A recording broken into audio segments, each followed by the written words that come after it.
उद्यापासून विना हेल्मेट दुचाकी चालवणाऱ्या वाहन चालकांवर मोटार वाहन कायद्यानुसार कठोर कारवाई होणार आहे.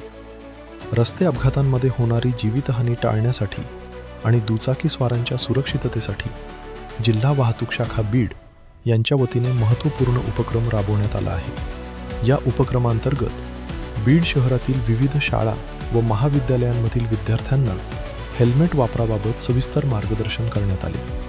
हेल्मेट न वापरल्यास होणारे गंभीर परिणाम, अपघाताच्या वेळी डोक्याला होणाऱ्या जखमा आणि योग्य हेल्मेट वापरण्याचे महत्त्व विद्यार्थ्यांना समजावून सांगण्यात आले. हेल्मेट हे केवळ कायद्याची अट नसून ते जीवनरक्षक कवच आहे, असा संदेश देत जनजागृती करण्यात आली. जिल्हा वाहतूक शाखेने सर्व दुचाकी स्वारांना अनिवार्यपणे हेल्मेट वापरण्याचे आवाहन केले आहे.